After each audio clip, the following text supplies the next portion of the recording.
long story short, I posted that GoFundMe just over 24 hours ago, and there's $102,000 in donations to get Mrs. Ling home. So I want to tell the story of divine intervention and what I think is one of the craziest moments of my entire life. I had my videographer and editor over. 6:30 rolled around, he had to go, and I was like, I'll walk out with you because I'm hungry. I had had ground beef and rice, literally 9 meals in a row. So I figured, okay, like it's time to switch it up just a little bit, get some variety in my life here. And I decided to go to my favorite hole-in-the-wall spot, 5 minutes down the road. I pull up, and what's funny is I was actually in the middle of filming a little TikTok. You haven't peaked in your city until you found a good hole-in-the-wall spot. And I'm not talking about one of the ones the food bloggers will write about that's trendy. I'm talking about one that's got one of these outside where the sign is basically falling apart. And when you walk inside, none of them speak English, but they all know your name and they love you. I was amidst filming that video. As I'm walking up to open the door of the restaurant, open till 8 p.m., it's 7 o'clock now, it's locked. I go to pull the door open and it's completely locked. I peep inside, I see the owner, they're like, yeah, we're closed. I'm like, okay, that's weird. So I end up going to my second favorite hole-in-the-wall spot. This one happens to be 3 minutes down the road. And again, the same thing. I go up, I film the same exact, TikTok, and that one was closed too. I'm sitting here like, what is going on? Why is everybody closed early? Because if you looked online, it said both of these restaurants were open. What's crazy is I knew I had wanted to go eat at this cafe. I thought it was pronounced Cafe Bich Nga. It's actually pronounced Cafe Bich Nga, but I had saved it on my Instagram because I wanted to go eat there because I also heard the food was really, really good despite having a funny sounding name. What's funny is the two restaurants that I wanted to go to on Google, they said they were open, and then Cafe Bich Nga, that one was closed online, but I called anyways. I don't know why I pressed the call button because usually when I see a place is closed, it's like, okay, you give up, find the next spot. Very rarely do you call a closed restaurant on Google and you have anyone answer the phone. Something in me decided to press the call button. Press call, 2 rings go by. Ring, ring. Hello, Cafe Bich Nga, can I take your order? And I'm like, oh, hey, I just wanted to see if you guys were open. I'm about 30 minutes away. I'll head over there right now. And mind you, I had like a bunch of work that I had to get done. I was supposed to just leave the house for a quick second to grab a quick meal. And now I'm on the way to a restaurant 35 minutes away after having spent the last 20 going to restaurants that I thought were open that were closed. So I'm driving there. I get to the restaurant and I get out and I'm filming a little intro for a video just because it's hilarious. I'm eating at a restaurant that's named Cafe Bich Nga. At least to any English speaking person, that's what it sounds like. It's obviously very funny. And I see this little Asian woman walking up to the glass and she keeps peeping her head outside. And I think it's kind of funny. I'm hoping this lady doesn't think I'm like trying to rob the place. I'm just filming a little intro. I finish filming it and then I walk through the doors of the restaurant. There is the owner, Mrs. Ling, and I believe her daughter. And I go to order my food up at like the front because I think that's how you order here. And it's the language barrier is pretty high, so they didn't know how to explain to me. Like, no, you got to go sit down. I end up figuring it out after like 5 minutes. The first question I ask is, how do you pronounce the name of this restaurant? Bich Nga. Nga. Yes. It sounds like something else. Beautiful name for a woman. We go to start ordering, and I tell her, I'm like, listen, like I'm hungry. I tried my best to convey in English to Vietnamese, like I'm really hungry boy. A lot of steak, a lot of meat, a lot of food. I tried to convey this as best I could. And she says, oh, you want pho? I'm like, yes, I want pho. Mind you, I've never had Vietnamese food before, but I'd heard of pho and I heard it was really good. So I'm like, all right, cool. So we turn to the page of the pho and I look at something that's got a really picture of beef and all this, a big bowl, look good. I'm like, hey, what's that one called? She goes, Phở đặc biệt. Fuck that beat? Yes, phở đặc biệt. Yep, that's okay. That's what we're gonna do. I'm like, what? This is not real life. I'm at a cafe that sounds like this. And the first thing I point to on the menu is called the pho that bit. I'm like, listen, I've heard enough. I'll do that. And she brings it out to me by hand. She tells me that she made it herself. And then as I'm about to start eating, mind you, I had already found out the restaurant hadn't seen anybody in there for 3 hours. They didn't have a single customer for 3 hours. I'm the first person that walked in, and without hesitation, she walks up and tells me that the meal is free. For you, okay? Oh no charge, yeah, okay? What? No charge, money for you. That's no what. charge? I'm gonna give you a tip. I wanna give you a tip. No, Allow me. You tip, I don't have this lady. I'm gonna give it to you. That's I'm okay. gonna slip no, you. No, that's no. I just got a free fuck Yeah, that you bit. see, I free for you for that. Because 4 times you be here, right? Yes. Okay. I'm like, what? It's free. What do you mean? Like, no. I told them, I'm like, listen, thank you guys so much for offering that. I'm gonna pay and I'm gonna tip you, but thank you, because your service has been phenomenal. I mean, everything, I haven't even tried the food yet and I'm already gonna tip you because just everything leading up to it's been great. And she's like, no, I insist, it's free. And we go back and forth on this. I eat the food, I film myself eating the food. You guys probably have seen the video online already. It got like 7 million views, I believe, at the time of filming this, 6.8 or something like that, with almost 1 million likes. So a lot of people have seen it. And what happened was, the food was phenomenal.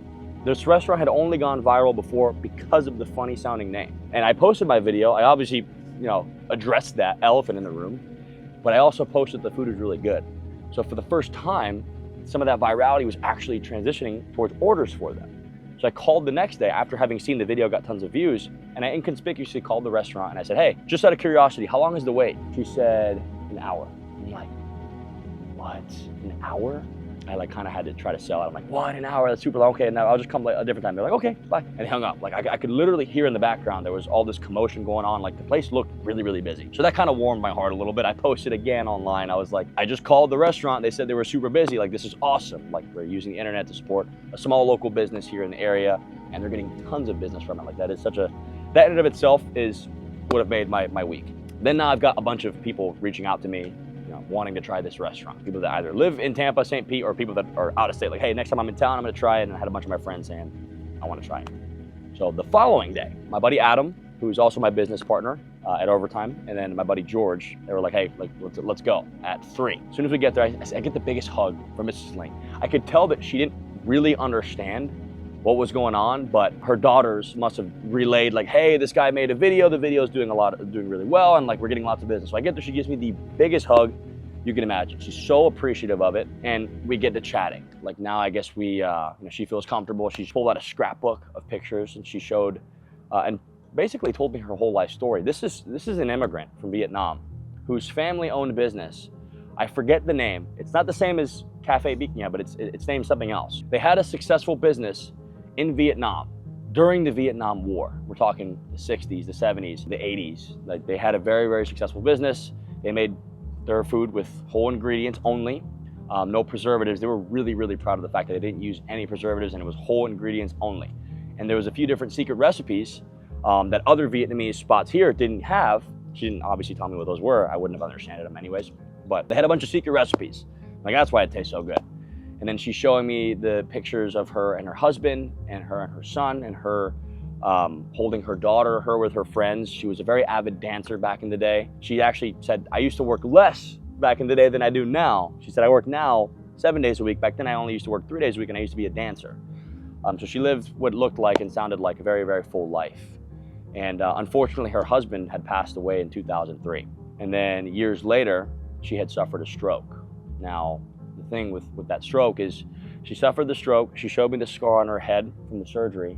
And she said, I was able to go through the surgery and everything without using any sort of pain medication. Now, I'm sure that she had some kind of anesthesia, but like afterwards, she's like, I didn't use any kind of pain meds.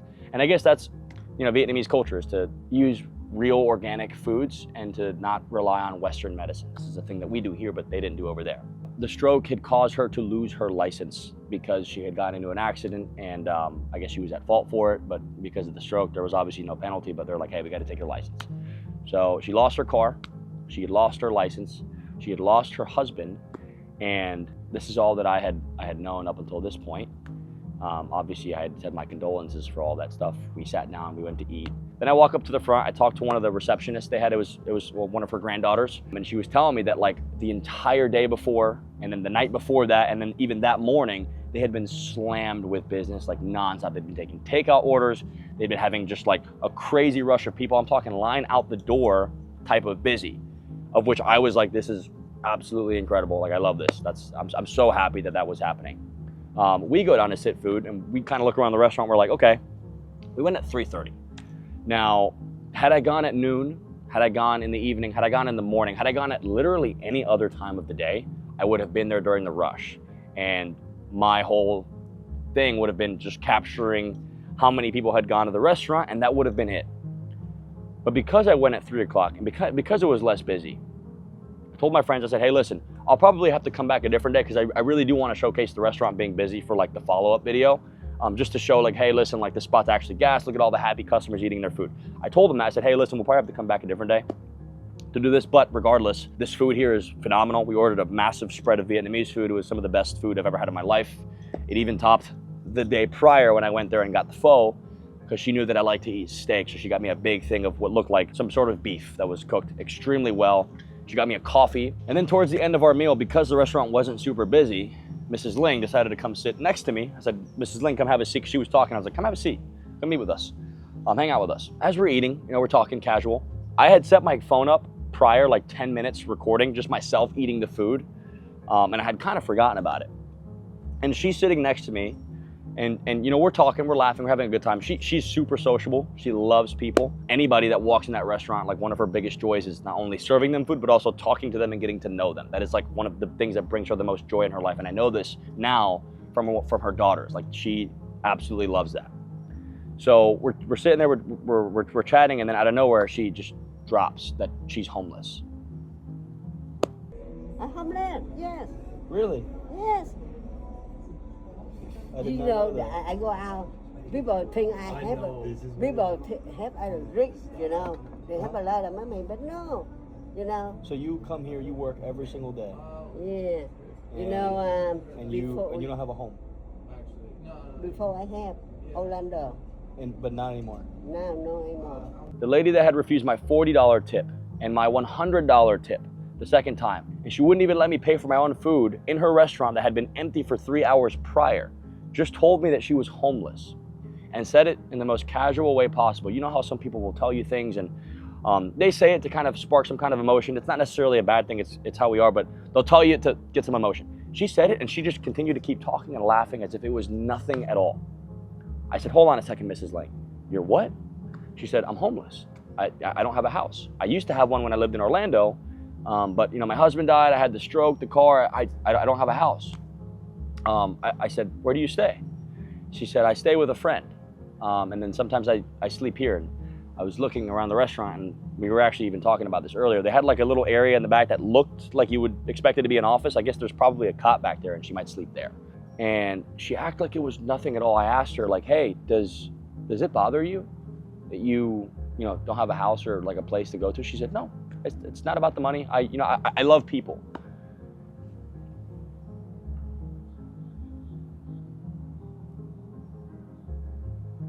You're still so happy. Yeah. You're happy to come here Yeah. to work every single day. But I love people too. You love people. too, yeah.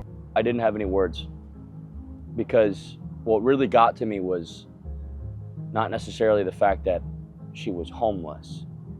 Like that's obviously a very, very sad thing, but it was how happy and content she was with life despite having nothing on paper. This person doesn't have a car. They lost their husband. They are in a restaurant that is struggling financially. They're not seeing much business. They don't have a place to stay. They're dealing with the remnants of having a stroke. And she's sitting there, it's like, no, I live the best life. I'm healthy. I'm healthy. That got me. Because how many of us go through our day-to-day lives and find it so easy to complain about things, myself included. I'm so guilty of this role. I think a lot of us are. We find it easy to complain about the weather, or things don't always go your way in life, and they can sometimes ruin your day. But at the end of the day, most of us, especially if you're watching this now, you have internet, you likely have a roof over your head, you likely have some kind of way of transportation. This person doesn't have that. Yet they have every excuse to wake up in the morning and smile and serve others and not expect a single thing in return. Nothing. And it was equally the most sad and inspiring thing I had ever heard and witnessed in my entire life. One of those moments where we'd all been eating and forks dropped, we're just in awe listening. And there wasn't really many words to say in the moment that I could think of other than just kind of being present and listening to the person that told me they have nothing in this world, nothing in this life, told me they are as happy as they can be because they love people and they love to serve. In the moment, I had a million different things running through my mind, just processing what I had just heard. Do you say sorry? Do you give her a hug? Do you Like what would you do in a scenario like that? It's kind of like what's running through my head. This is new. I had never tried to help someone obtain some sort of living places that was struggling financially. I think a lot of us know people that are in some kind of predicaments like that, but it's like, what do you do? So I don't know why, but I decided to blurt out the words. I asked her first, I said, Mrs. Ling, do you want a house? She said, yeah, I would love a 1-bedroom apartment, is what she said. You want a home? That's a small, maybe 1 bed, okay, you know? And she was so happy when she said it. How many of us would be pissed off or annoyed at having something like that? Like this is all this person wanted, the most basic life necessity. I just want a 1-bedroom apartment. And I said, that's what you want? She said, yes. I don't know why I decided to blurt this out, because the whole intention of even creating a GoFundMe, I've never made a GoFundMe before. I've never done a fundraiser before. But I blurted out, I said, we'll see if we can get you a home. And she started laughing, because it's like, okay, you know, this is someone that has been homeless for, I don't know exactly how long she's been homeless for, but as we're leaving the restaurant, that's when we had decided to give a second tip. I mean, Mrs. Ling is just standing there with the money that I had just given her. Like, she's like, I can't take this. She's got like tears in her eyes at just getting a couple $100. And I had to fight her for her to even keep it. She's chasing me around the whole restaurant, literally chasing me around the whole restaurant, trying to give me back the money that I just gave her. Like, let me just pay for my meal. Let me just tip you for good service. And she wouldn't accept it. But finally, I got her to accept. I was like, listen, Mrs. Lieng, if you don't take this, I'm going to leave it in the front. Like, you take this. So she ended up finally taking it. And she gave me a polo for the restaurant, you know, offered for me to come back and said I can eat for free for as long as I want. I'll never eat there for free. But thanks for the offer.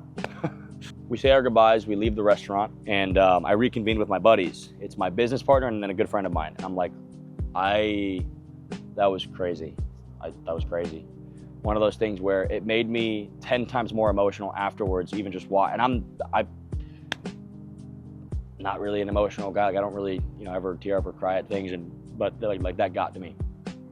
Even just thinking about it afterwards, I kind of broke down in the car, just at the level of humility and humbleness, and how simple life could be if we all just thought like that. And then I obviously felt bad, and just a whirlwind of emotions. But I decided to start like piecing the clips together for the video. I didn't have any kind of direction for how I was going to edit it, and quite frankly, I had my little brother's baseball game to get to. He's 12 years old. He's a stud, and I try to go to as many games of his as I can. So I had an hour in between leaving the restaurant and the game, so I tried to piece some of the clips together as much as I can.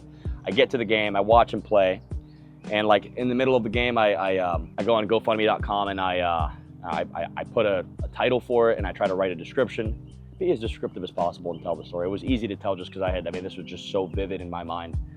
I put 5 pictures and just 5 screenshots, and then after the game was over, I went back to my car and I like finished editing the video, and then I posted the video. At the end of the video, I said, you know, there's a link in my bio for the GoFundMe. And I posted it within 10 minutes. I saw 2 notifications pop up on my phone.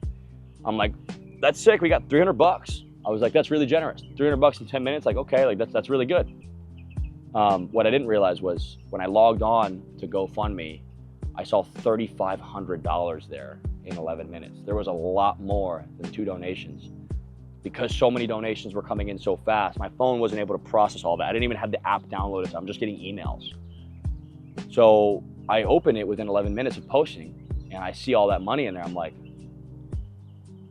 oh my God, we just raised $3,500 in 11 minutes. Like, something might happen from this. I call Adam immediately. I'm like, Adam, we raised $3,500. He's like, in 11 minutes? I'm like, yeah.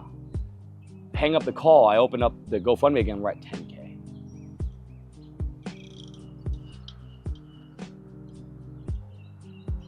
$10,000. Never done a fundraiser in my life.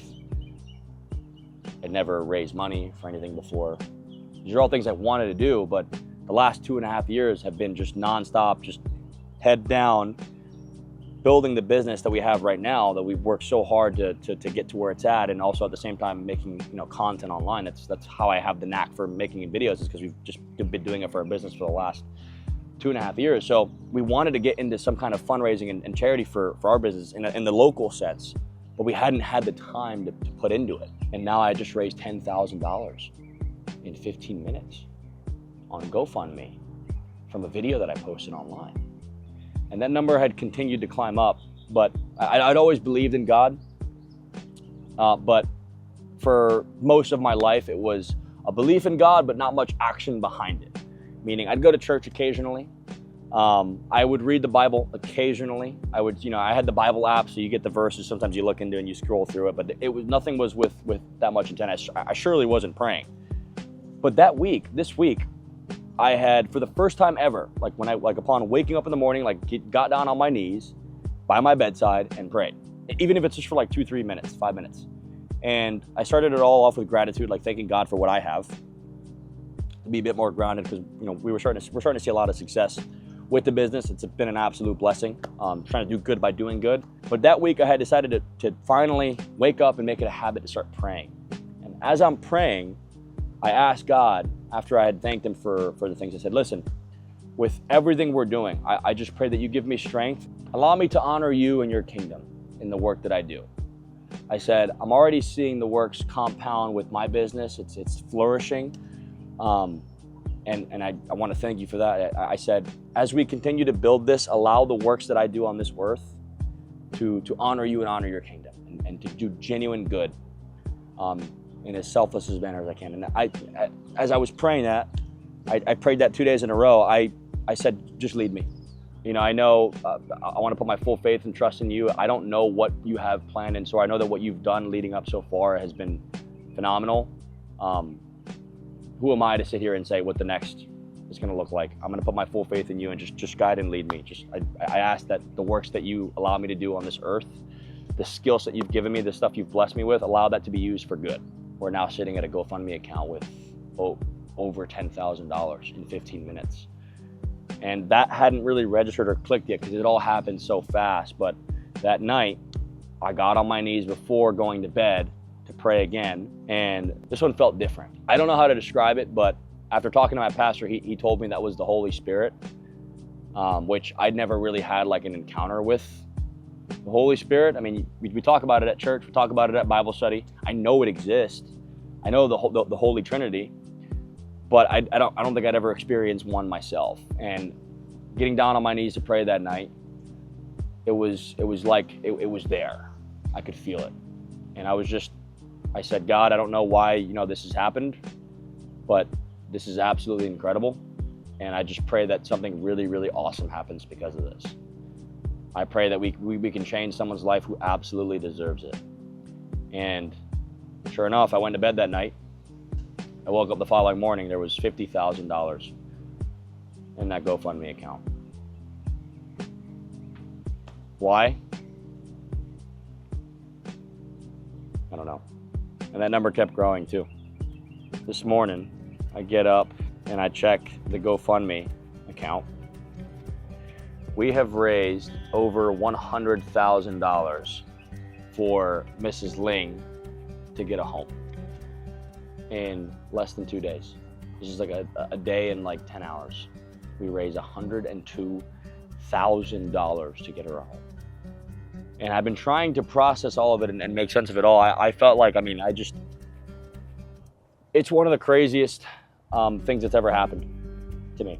But, I'm in contact with her daughter now. I've been texting her. I haven't called her. She doesn't know how much it's raised. I'm actually gearing up to call her right now. Doesn't really know what's going on. She knows that there's some fundraiser, but I don't know if they fully know the scope of this. I know Mrs. Ling doesn't know. She told me that she didn't know. So we're gonna get her a house. So I'll keep that fundraiser up for, I don't exactly know how much. It depends on the next couple of days go. But we're gonna see if we can raise as much as we can to make sure that she lives the rest of her life comfortably. I'm in awe. I'm in shock. Susan, how's it going? Hey, how are you doing? I'm doing great. How are you doing? I'm fine. Everything has been crazy at the restaurant as of lately. Really? Yeah, it's just people have been coming in, getting my grandma flowers. They've been taking pictures with her. Like, they've been getting very generous tips. It's insane. It's insane, and it's all because of you. God. That's incredible. No, it's not because of me. It's because of her. I just happened to be the person that was there, lucky enough to film all of it. But it's going viral because of her. People love her. I was just, you know, lucky enough to be in the presence where she shared her story. Anyways, I posted that video, and I started a GoFundMe. I've never made a GoFundMe before. I've never made a fundraiser before, but I made a GoFundMe account, and then I ended up posting the video. And at the end of the video, I said, "There's a link in my bio." And you know, long story short, I posted that GoFundMe just over 24 hours ago, and there's $102,000 in donations to get Mrs. Ling a home. It really means so much to my entire family. Like, I'm really thankful. Thank you so much. Oh my gosh. No, I can't imagine the look on her face. Like, she's always wanted just a small place of her own. I can't believe it. I can't believe it. We'll make some cool things happen. The internet has a way of just coming together, it seems like, for really, really cool causes. So much. Oh my God, I'm so excited. I'm equally as excited. Thank you, Susan. Thank you. All right, bye-bye. We'll talk. I'll be hearing back from you. Yes, ma'am, you will. Bye-bye. Oh my God. Oh. So she has no idea that any of this is happening. As far as she knows, the restaurant is just busy, and she's overjoyed because they're just slammed back to back. She won't even have time to think about this because she's just gonna be busy serving food to all the happy people that come. So if you're seeing this and you live in the Pinellas Park, Tampa area, shoot, I mean, even if you're like an hour and a half away, I promise you it's worth every second of the drive that you're gonna go there and back. So go ahead and say hi. Tell Mrs. Ling she's awesome. Please don't tell her what we're doing and organizing here now. Just thank her for being her. Enjoy her food, enjoy her company, and I'll keep you updated on this whole thing as it pans out.